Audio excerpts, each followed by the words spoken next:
उनको कहते हैं दक्षिण अफ्रीका में जो हमारे लोग हैं उनको कि आपको मायूस होना ही नहीं चाहिए। लेकिन मैं तो दूसरी बात कहूँगा उनको, वो विजयालक्ष्मी बहन नहीं कह सकती है, वो तो यहाँ के गवर्नमेंट के मार्फत से गई है। वो थोड़ा कह सकती है उनको कि अच्छा तुम्हारे पास नहीं है तो तुम्हारे पास तो एक सुवर्ण उपाय तो रहा है, लेकिन मेरे पास तो है और मैंने तो वो शुरू किया जनूबी अफ्रीका में।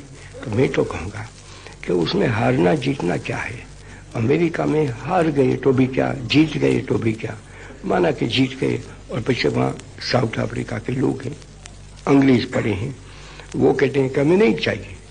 माना कि जनरल स्मर्ट से वो कहते हैं कि होना ही चाहिए और पीछे लोग नहीं करते हैं तो इस्तीफा लेते हैं। लेकिन हमारे लोग क्या करेंगे? लोग को तो वो नाराज करना चाहते हैं। माना वो कहते हैं कि नहीं, यहाँ तुमको न खाना देंगे, न पीना देंगे, न रहने देंगे और रहोगे तो मारेंगे। जैसे आज हमारी दुख की कथा है ना कि पाकिस्तान में हुआ, यहाँ होता है तो मुसलमानों कहते हैं कि रहो तो मरो और नहीं तो यहाँ से भाग जाओ।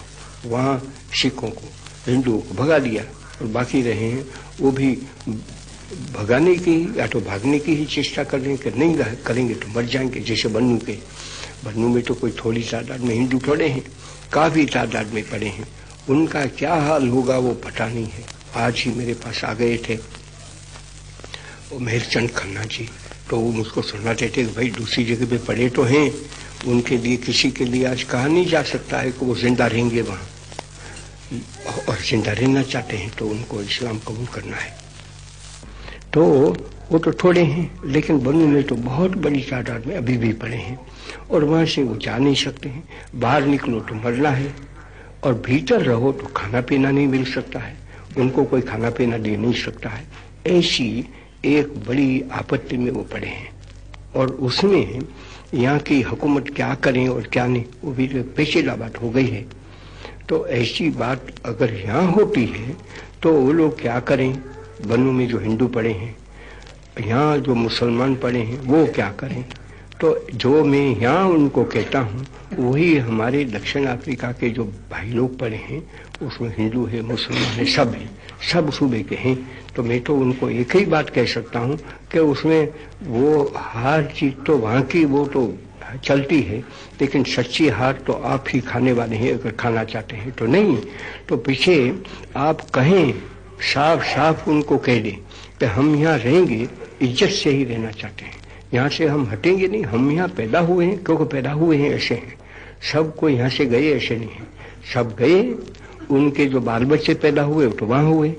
जिन लोगों को उन्होंने बुलाया था जो गिरमिट में गए थे, उनके बाल बच्चा तो वहाँ बड़े हक से रहते हैं। अगर किसी को हक वहाँ रहने का है, हबशियों को छोड़कर, हबशी का तो मुल्क है, तो ये जो जिनके बाल बच्चा वहाँ पैदा हो गए और जो यहाँ उनको दरकार थी अंग्रेज लोगों को या तो बोर लोगों को, उनके लिए गए, उनको हक है सबसे पहला। अभी आज उन्हीं को कहते हैं कि यहाँ से हट जाओ, यहाँ नहीं रह सकते, ये तो कोई न्याय थोड़ा है, नहीं है न्याय। तो ठीक है, अच्छा था अमेरिका में जाना, वो कोई बुरा नहीं था। वहाँ तो सब नेशंस जमा हो गई है और वो उसको इंसाफ करता है, लेकिन वो इंसाफ करते नहीं हैं या तो कर नहीं पाते हैं। तो पीछे वो क्या करें? दक्षिण अफ्रीका लोग लड़ें, लड़ना चाहिए, लेकिन कैसे? हथियार से नहीं, बाहुबल से नहीं, लेकिन आत्मबल से लड़े। आत्मबल वो तो एक छोटी लड़कियां मेरे सामने बैठी उसके पास है, मेरे पास है, आप लोग जो बड़े पड़े हैं सबके पास है। मेरे सामने वहाँ दूर सिपाही लोग पड़े हैं, सोल्जर लोग, उनके पास भी आत्मबल पड़ा है, उसको तो कोई छीन नहीं सकता है।